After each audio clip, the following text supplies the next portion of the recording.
Hello there. It's great that you chose us for your dose of trending news. Here, I update you on what's going on around the world and as well as here in Kenya. A meeting convenes in Karen with the deputy president and some 135 MPs and 2 governors. Also, turning trash into beauty takes talent. Our very own feature on that coming up. These stories and more with me, Joy Mochache. Let's start off with our highlights. The news headlines in association with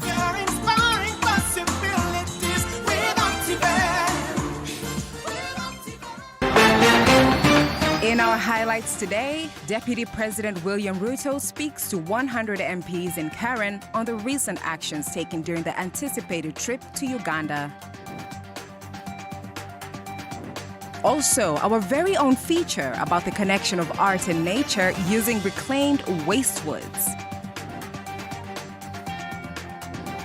And lastly, we will look at the developments in the case between hawkers and Kenyan police. Right here at Look Up TV, my name is Joy Mochache.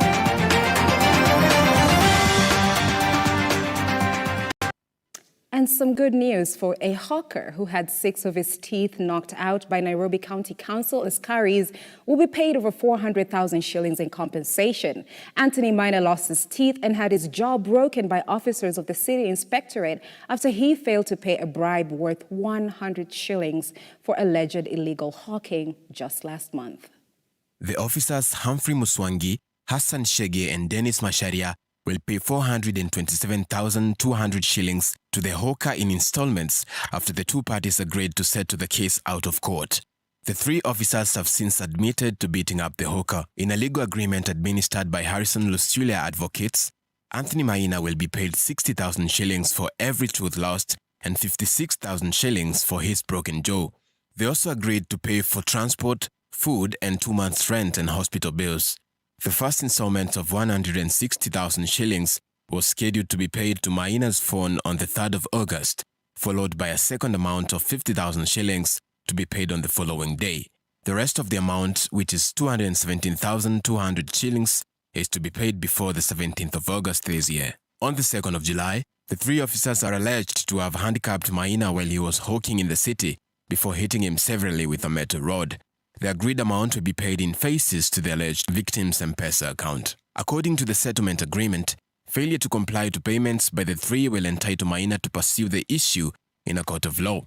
On his side, the hawker will be expected to hold up his end of the bargain and not pursue any other compensation beyond the agreed 427,200 shillings.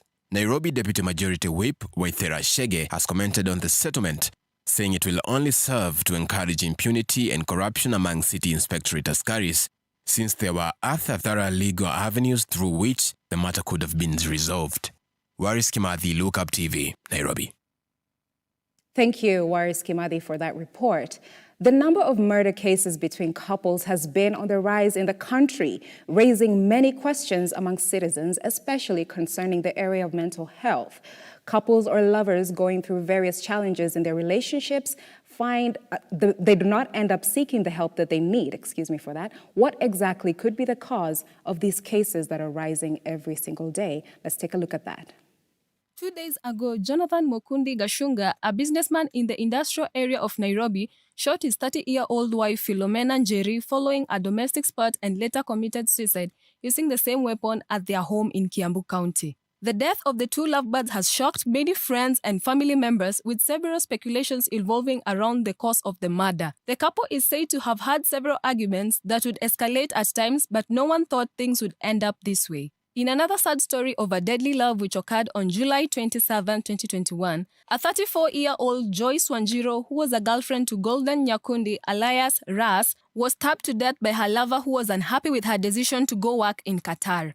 Wanjiro, a mother of 3, whose husband had died several years back, Police Constable Caroline Kagongo killed 2 men who she's believed to have had an affair with for the alleged claim she wrote that she was depressed after being divorced from the husband and other family matters. The big question that many Kenyans are asking themselves is, what exactly is the cause of these murders? Could mental health be the main contribution? A sociologist from the University of Nairobi, Ken Ouko, says that the murder cases is overwhelmed by people not appreciating their lives. long-term difficulty of dealing with mental stress because of various economic challenges, especially during these pandemic times where people are experiencing hard economic times, leading to extreme anxiety among citizens. Criminal lawyer Cliff Ombeta looks at it different concerning the death murder cases among couples that he's dealt with before. In most cases, murder cases are not intended. These are just among the many cases that have been witnessed in the previous years. The main concern should be to seek help by talking to experts or friends and family to prevent such events. Angelico Pingo, Look Up TV. Thank you, Angelico Pingo, for that. And Deputy President William Ruto today has conducted a parliamentary group meeting in his Karen home here in Nairobi. The meeting that was attended by more than 100 MPs saw the analogy of bottom-up economy model aimed at spurring the economy carry out the day. Ruto called out the competitors to be up for the game in this report that was prepared by Jefferson Mwai. The Hustler Brigade of 135 members of parliament and 2 governors led by Deputy President William Ruto today congregated at his current home here in Nairobi in a meeting to discuss UDA's party agenda. In a calm and a resilient nature, members of the party walked in donning either a yellow tie or a coat, and without further ado, they took on the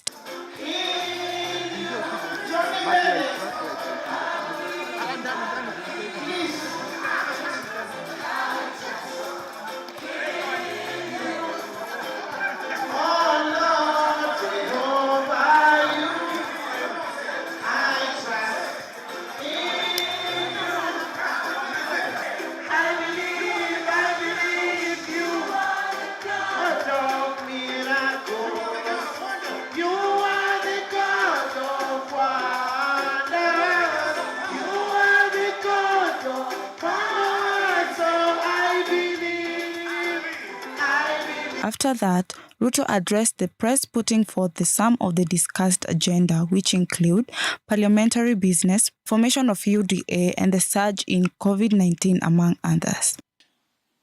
As members of one parliamentary group meeting, we have discussed a myriad of issues.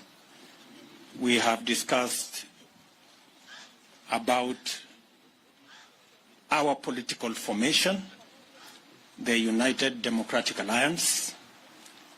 We have discussed on parliamentary business that is currently before the House and that we intend to sponsor and support going forward. Ruto called out on leaders and Kenyans to stop making fun of his bottom-up economic model as it stands an opportunity to make Kenya great again. We are very proud and happy that finally the conversation in Kenya has changed. And today we are not discussing about constitutional change. We are discussing matters economy. That we are not engaged in an exercise of trying to create positions for leaders, that we are in the passionate engagement to see how we can create jobs for ordinary citizens. That today in Kenya, the conversation is not about leaders and what is in it for them in the next political dispensation. The discussion is what is in it for Mama Mboga, the boda guys, the ordinary people in Kenya. We are very proud that while in the past we were discussing about the Prime Minister and Deputy Prime Minister and other positions, today Mama Mboga has taken the center stage. And the boda guy is at the heart of the political conversation in Kenya. We welcome our competitors who have graciously accepted to join us in the conversation about the economy of our country, about ordinary people, about jobs, about enterprise. So told off the critics, telling them to place their trickle-down model on the table so that Kenyans can see and weigh what it has for them. Ruto also expressed his satisfaction with his bottom-up economic model, saying that he is happy that the conversation has now changed. We understand that our competitors have criticized matters to do with the economy and matters to do with our bottom-up model. We welcome all the criticism because it is an avenue for us to improve on our model.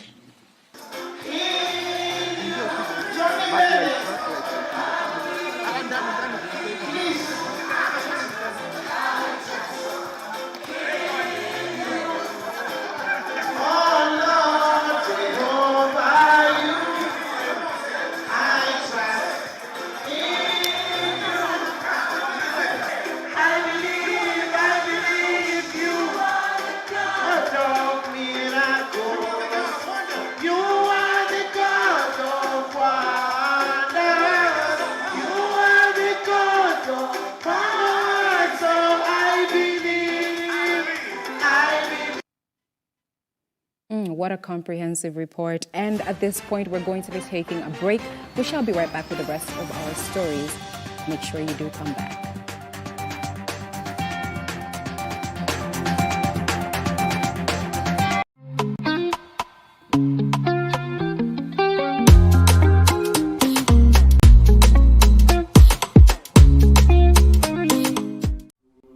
Welcome to Lookup Guest House, Retreat and Prayer Center. When you first come in, we'll be happy to receive you at our reception, then proceed to our cozy and well-equipped accommodation facilities. We aim to provide our guests with a unique, comfortable and worthwhile experience. Here at Lookup Guest House, we provide our guests with a continuous supply of room amenities.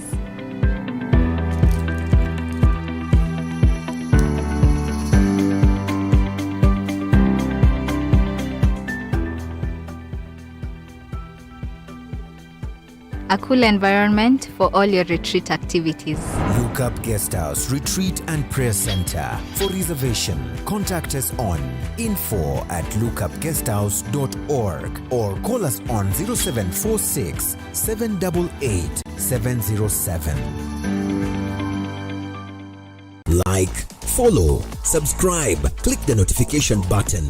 Join the Lookup TV movement now.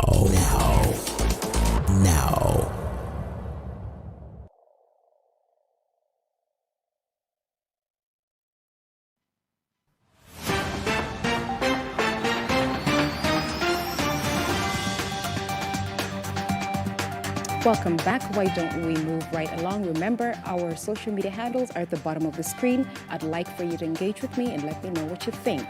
Kenya's art industry has grown exponentially over the years, with home decor trends being influenced by African culture, a move that two youths, Edwin Wanjohi and Mburu Thiong'o from Kikuyu area, are using to earn a living, using reclaimed wastewoods and fallen trees to bring the cultural heritage near home.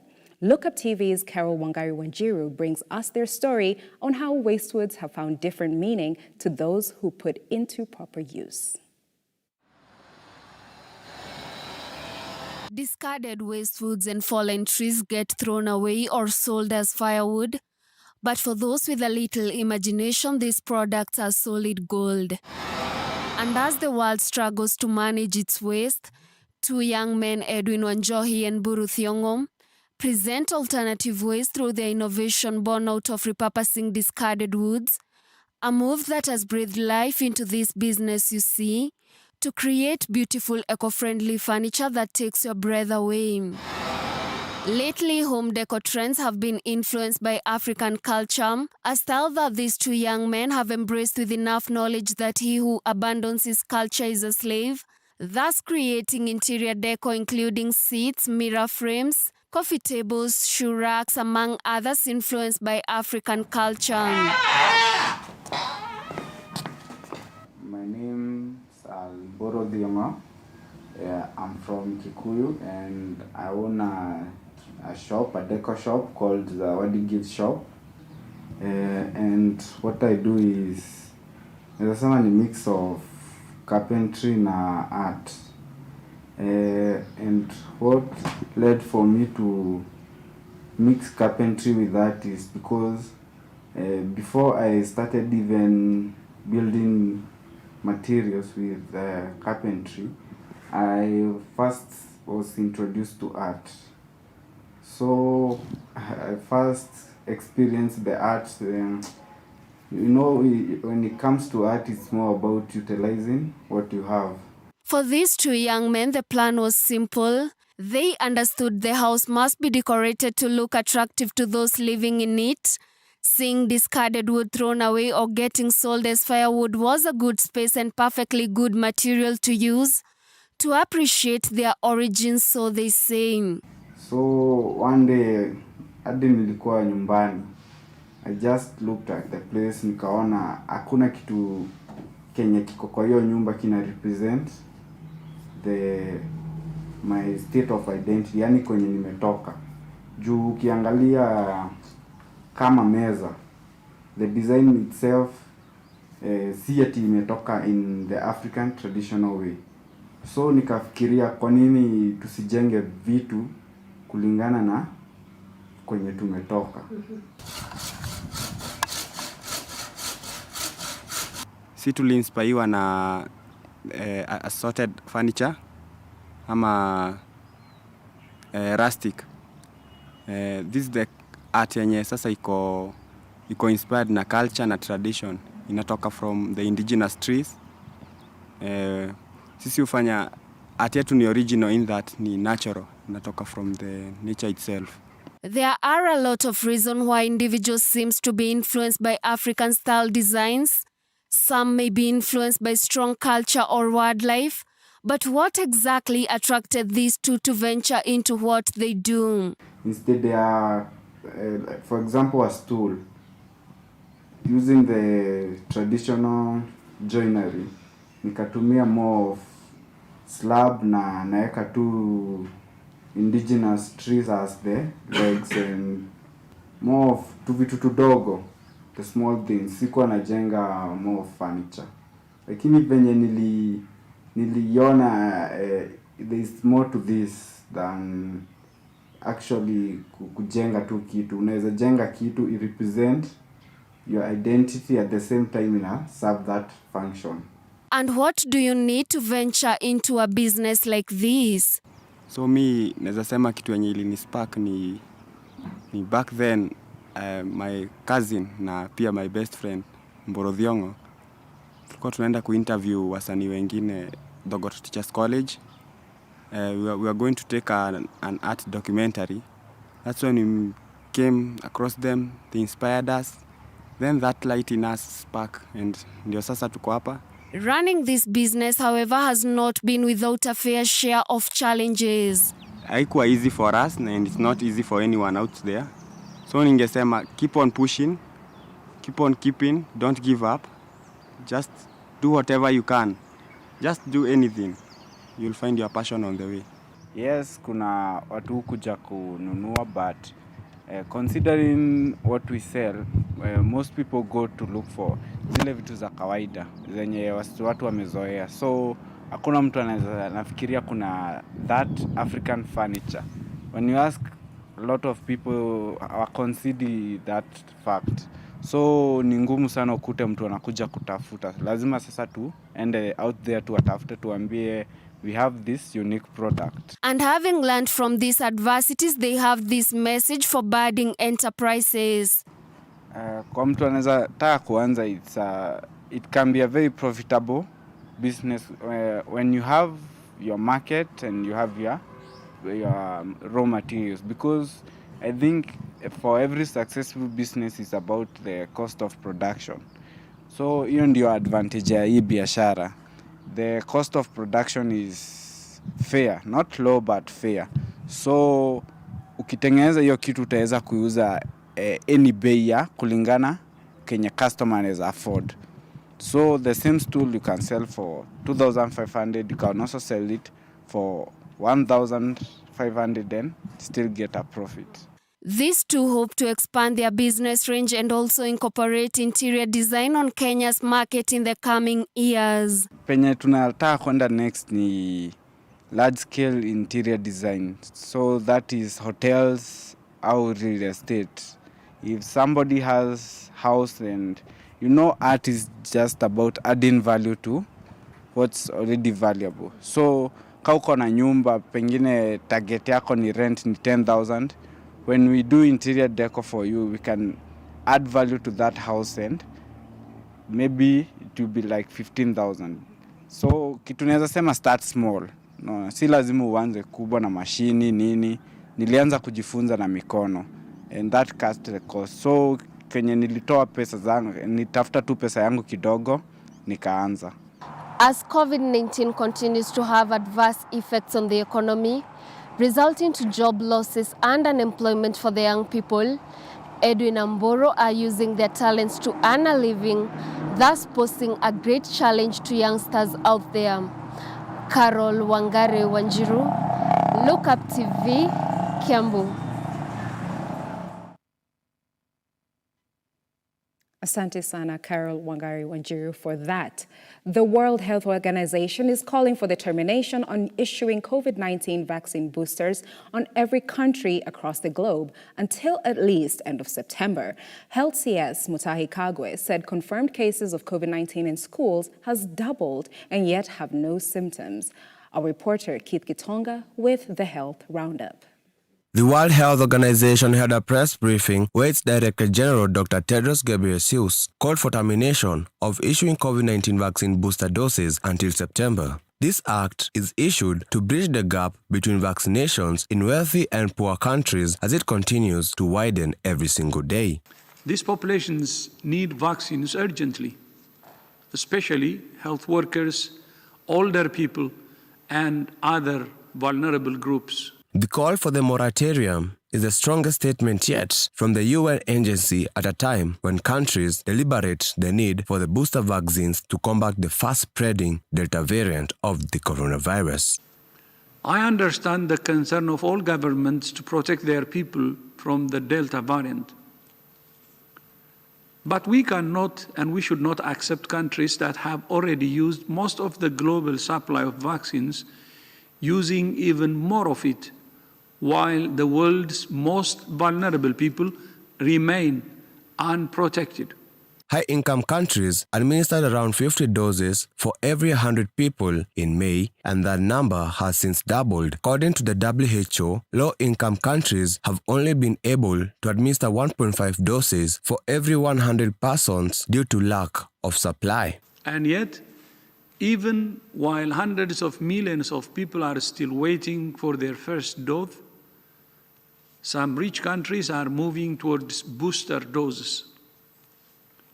So far, more than 4 billion vaccine doses have been administered globally. More than 80% have gone to high and upper middle income countries, even though they account for less than half of the world's population. Here in Kenya, Health CS Mutahi Kagwe said the number of confirmed COVID-19 cases in schools has doubled, yet they have no symptoms. As he speaks after having a meeting with Tanzania Health Cabinet Secretary Dorothy Gwajima, Kagwe advises students and teachers to accept getting vaccinated. Gwajima says Tanzania will collaborate with Kenya and join forces to fight against the virus in both countries. What we have observed is that the students are essentially asymptomatic. And the problem becomes when they pass it on to the teachers. So hopefully the teachers will accept and agree that they all should be vaccinated. Workers in schools, workers in primary schools, secondary schools, and elsewhere should also be vaccinated. And they are frontline workers, and we have considered them as such. So in terms of vaccination, there is no shortage of vaccination for teachers. Let me just make it clear. There is no shortage of vaccination for teachers and other school workers. Keith Gitonga, Trending News, Look Up TV. Thank you, Keith Kitonga, our health reporter. And let's hear a little bit about space. Students of the Kenyatta University have made a landmark by being the first to launch Kenya's first space satellite this year. The Kenya Space Agency has supported the project financially, giving a 1 million contribution and have the Kenyan flag attached. The satellite will travel 28,000 kilometers and is expected to take 98.7 minutes to make a complete orbit. It will have a set milestone, proving that Kenya can manufacture its own space satellite. The slight data will help to acquire data on the upcoming agricultural disasters so as to prevent them from happening.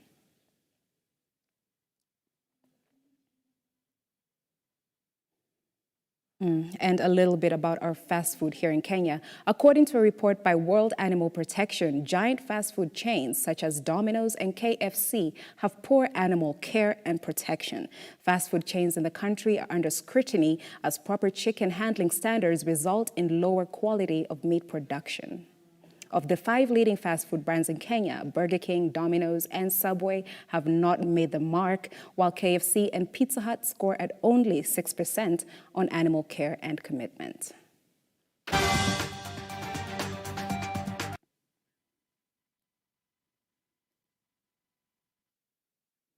How about we get a bit of our international news? Sudan's transitional cabinet has unanimously approved a bill that would pave way for it to join the International Criminal Court.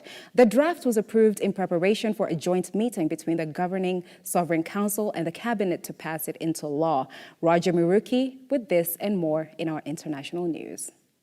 This development, as confirmed by Prime Minister Abdallah Hamdok, will move Sudan closer to handing over to the ICC suspects wanted for war crimes and genocide in the Western Darfur region, including former President Omar al-Bashir. In May, the ICC concluded a confirmation of charges hearing in the case of Ali Kushab, who is accused of committing war crimes and crimes against humanity in the Darfur region between 2003 and 2004. Since August 2019, Sudan has been led by a transitional civilian-led administration which has vowed to deliver justice to victims of crimes committed in Darfur during Bashir's rule. Elsewhere, Rwanda's President Paul Kagame has asked his Tanzanian counterpart to deploy Swahili teachers to help boost Rwanda's effort in teaching the language. In a state banquet marking the end of President Samia Suluhu's 2-day visit, President Kagame said that Rwanda had already introduced Swahili lessons in schools. In 2017, Rwanda adopted Swahili as the 4th official language after Kinyarwanda,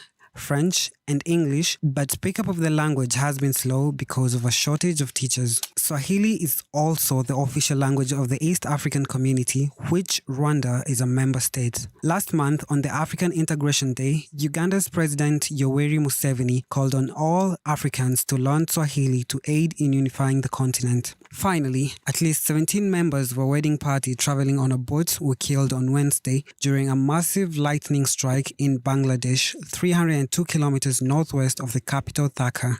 The boat carrying dozens of people of the wedding party was crossing the river amid a heavy downpour. The incident took place at a boat terminal on the bank of the river Padma. After the boat anchored at a terminal on the riverbank, it was struck by a bolt of massive lightning, killing 17 people and injuring 6 others. Lightning strikes over the past couple of months have killed scores of people and has been on the rise over the past few years.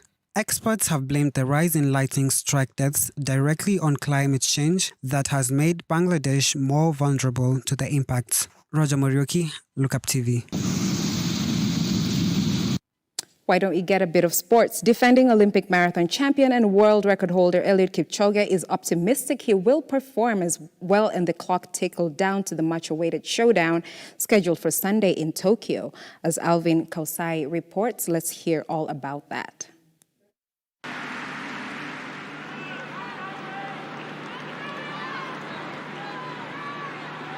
Kipchoge was the first person to run the distance under 2 hours in an official race. He was one of the top draws for the ongoing Olympic Games in Japan. The 36-year-old who holds the world record with a time of 2 minutes, 1 second, 39 microseconds set in Berlin in 2018, became the only man to break the 2-hour barrier at an official race in 2019. And look at what it means to him. If he successfully defends his Olympic marathon title, he will become the third runner to have achieved this, further cementing his place among the all-time greats. He said last month that he still has the hunger for competing and taking the winning gold in Tokyo, which could be his greatest achievement. The marathon event will take place in Sapporo, in the northern island of Hokkaido, starting with the women's race on Saturday. Alvin Kosai, Look Up TV, Sports.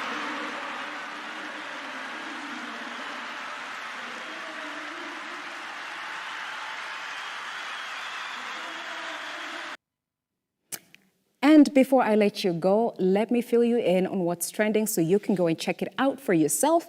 Very first on the list is justice for the Kianjokoma brothers, definitely. And coming next after that is hashtag churches from hell, as well as Moses Kuria trending. And if I'm to read the feedback that you sent me, thank you so much for that. We'll start with James Kinyua. Love is getting scary in Kenya. Feels safer to just remain single. Mental health definitely must be a cause. Moving to Amy Love. Sad how people are killing each other and dying day in, day out. Sally Daniels, watching from Nairobi. Is that the DP shaking hands with people, yet he has just talked about COVID-19? Our politicians. Interesting. Well, I'll have to end right there. This is Trending News with me, Jomo Chache. I wish you a pleasant afternoon ahead.